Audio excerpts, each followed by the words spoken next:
मेरा नाम प्रशांत है। मुझे गांव के घर से काफी दूर की बड़ी सिटी में नई नौकरी मिली थी। इस शहर में भाड़े का घर लेकर रहने लगा। पड़ोसी के तौर पर घर के सामने ही एक घर था जिसमें एक बुजुर्ग जोड़ा रहता था। दोनों बिल्कुल अकेले थे, मतलब ना कोई बेटा, ना बेटी, ना नाती, ना पोते, यानी कि संयुक्त परिवार नहीं था।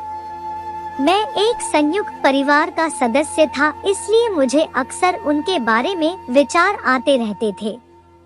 मुझे देखकर बुरा लगता है, इतनी उम्र होने के बाद भी उनकी देखभाल करने वाला कोई भी उनके साथ नहीं है। जब मैं सुबह ऑफिस के लिए निकलता था तो देखता था कि दादी जी अपने कपकपाते हुए हाथों से दादाजी को चाय देती थी। वैसे ही कपकपाते हाथों में कप लिए दादाजी चाय पीते थे। वहाँ पर रहते हुए कुछ दिन होने के बाद मुझे पता चला कि यह दोनों मिलजुल के धीरे धीरे घर के सारे काम करते थे। कोई भी उनसे जाकर बात नहीं करता। इतने दिनों में मैंने उनकी आवाज तक नहीं सुनी थी। जब मैं शाम को ऑफिस से घर आता था तब दोनों को घर के आंगन में बैठा पाता था और उन दोनों के ही चेहरों पर थकान साफ साफ पड़ पाता था। मेरा मन कई बार करता कि उनसे जाकर बात करूं, लेकिन फिर किसी वजह से मेरे पांव वहीं पर थम जाते। मैं जब जब उन्हें देखता था मुझे मेरे दादा दादी की बहुत याद आती और मैं घर पर फोन लगाकर उनसे बात कर लिया करता। एक संडे जब मुझे ऑफिस में छुट्टी थी तो मैंने देखा दादी जी काम कर रही थी, लेकिन उन्हें रोज की अपेक्षा आज काम करने में कुछ ज्यादा ही तकलीफ हो रही थी। मैंने उनके पास जाकर पूछा कि दादी जी, आपकी तबीयत तो ठीक है ना? क्या मैं आपकी कोई मदद कर सकता हूँ? उन्होंने प्रतिक्रिया नहीं दी। मैंने दोबारा उनसे पूछा, बताइए दादी जी, मैं क्या करूँ आपके लिए? उन्होंने फिर भी कोई उत्तर नहीं दिया। मुझे काफी आश्चर्य हुआ।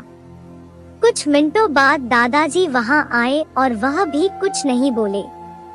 मैंने ही बात को आगे बढ़ाते हुए कहा, मुझे लगता है कि दादी जी की तबीयत खराब है, इसलिए मैं यहाँ आया हूँ। मैं आपकी मदद करना चाहता हूँ, बताइए मैं कैसे आपकी मदद कर सकता हूँ? दादाजी इशारों से मुझसे बातें करने लगे। उन्होंने इशारों से मुझे बताया कि दादी जी सुन और बोल नहीं सकती। उन्होंने यह भी बताया कि वह खुद भी बोल नहीं सकते, वह सुन सकते हैं, मेरी बात समझ सकते हैं। उन्होंने इशारों से दादी से कुछ कहा और दादी ने मेरी तरफ देखकर मेरे माथे पर हाथ फेरा। मैं उन दोनों की तरफ देखते ही रहा और न जाने कब मेरे आंखों से आंसू बहने लगे।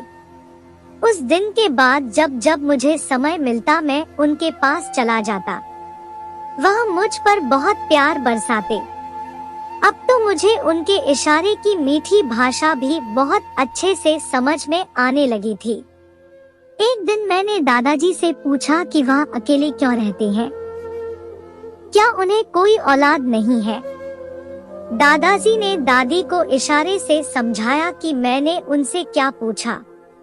फिर दोनों मेरा हाथ पकड़कर मुझे आंगन में ले आए और अपने आंखों के आंसू पोंछे और उंगली का इशारा करते हुए एक साइकिल मुझे दिखाई।